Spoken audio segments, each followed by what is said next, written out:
नमस्कार, मैं अनिल श्री अरविंद सोसाइटी की ओर से आप सभी का इस वीडियो में हार्दिक स्वागत करता हूं। हम शिक्षा में सुनिवेश नवाचार ZIIEI द्वारा संकलित एक रोचक एवं मनोरंजक नवाचार के बारे में विस्तार से चर्चा करेंगे। इस वीडियो में मैं आपको अभिनव शिक्षण तकनीक के अंतर्गत उत्तर प्रदेश के शिक्षकों द्वारा विकसित एक शून्य निवेश नवाचार के बारे में मैं आपको विस्तार से बताने जा रहा हूँ, जिसका नाम है मेडिटेशन।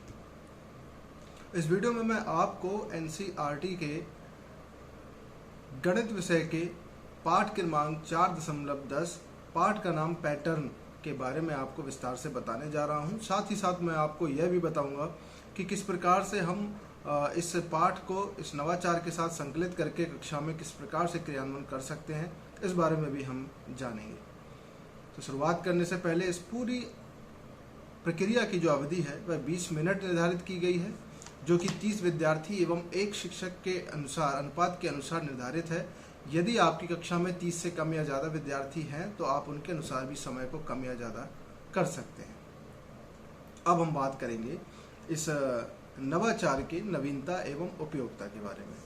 तो चलिए इस नवीनता एवं उपयोगिता जान लेते हैं कि मेडिटेशन नवाचार के में विद्यार्थियों को पाठ के कॉन्सेप्ट पर ध्यान केंद्रित करके स्व अन्वेषण और कल्पनाशीलता के माध्यम से बेहतर समझ विकसित करने में सहायक होता है। यानी कक्षा में बच्चों घर से विद्यार्थियों को कक्षा में आने तक उनके दिमाग में बहुत सारी चीज़ें चलती हैं, बहुत सारे ख्याल होते हैं, बहुत सारी एक्टिविटीज़ होती हैं, जिसकी वजह से वह कक्षा में ध्यान केंद्रित नहीं कर पाते। तो इसकी वजह से उनको मेडिटेशन कराना बहुत ज़्यादा ज़रूरी है, ताकि वह सारी चीज़ों को भूलकर कक्षा में एक उत्सुकता के साथ बैठे एवं बताई हुई चीज़ों को ध्यान से समझें एवं अपने पाठ को अच्छी तरीके से समझ सकें।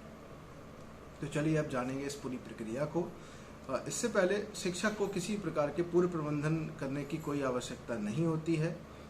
इसमें इस प्रक्रिया को दोहराने के लिए विद्यार्थी जैसे ही कक्षा में आते हैं तो उसको एक कॉन्सेप्ट के आधार पर जैसे कि इसका कॉन्सेप्ट है पैटर्न, चित्र पैटर्न एवं संख्या पैटर्न, तो इन्हीं के आधार पर, पैटर्न के आधार पर ही उनसे क्वेश्चंस किए जाएंगे। उनको पाठ के नाम तक हमें पहुंचाना होता है कि आखिर वो उत्सुकता से पहचाने कि पाठ का आखिर नाम क्या है। तो इसी प्रकार से जैसे ही विद्यार्थी कक्षा में आते हैं, घर से बैठते हैं, तो उनसे सबसे पहले आंखें बंद करने को बोला जाता है। जैसे ही वो आंखें बंद करके बैठते हैं, फिर उनको 3 से 4 बार लंबी सांस लेने एवं लंबी सांस छोड़ने के लिए बोला जाता है। इसके बाद आंखें बंद करते हुए ही उनसे पूछा जाता है कि मान लीजिए आप इस पूरी कक्षा में बैठे हुए हैं और आपको इसके बारे में सोचना है, या घर में उपस्थित कई सारी चीज़ों के बारे में सोचना है कि आपको किस प्रकार की चीज़ें किस आकार की दिखाई दे रही हैं।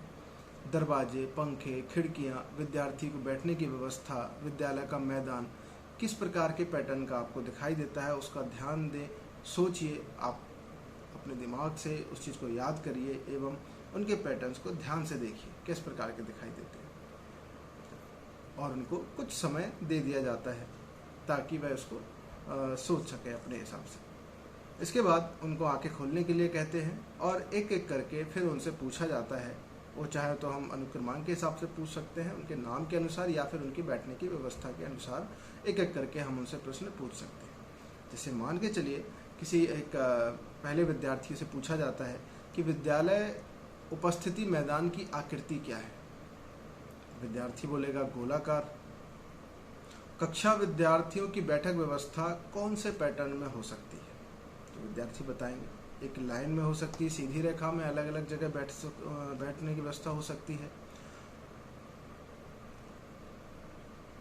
अब अगर आगे हम उदाहरण की बात करें, कक्षा में लगे दरवाजे किस आकृति के होते हैं, तो विद्यार्थी बताएंगे आयताकार। कक्षा में लगी खिड़की आकृति कैसी होती है, बताएंगे वर्गाकार। इस प्रकार से कई चीज़ों की आकृतियाँ हम उनकी पहचान करा सकते हैं। हर एक प्रकार से उनको ये बता सकते हैं कि उनका जो ध्यान है वो कक्षा में केंद्रित भी करा सकते हैं। तो ये थी पूरी प्रक्रिया इस नवाचार की। मैं आशा करता हूँ कि यह वीडियो आपको पसंद आया होगा। तो इस वीडियो को लाइक करें, शेयर करें एवं इस ZIIEI यूट्यूब चैनल को सब्सक्राइब जरूर करें। यदि आप ये वीडियो फेसबुक पर देख रहे हैं तो उसको लाइक ज़रूर करें ताकि आपसे जुड़े शिक्षक साथी इस वीडियो को देखें एवं अपनी अपनी कक्षा में इसको क्रियान्वयन जरूर कर सकें। इसी के साथ मैं आप सभी को वीडियो देखने के लिए बहुत बहुत धन्यवाद देता हूँ।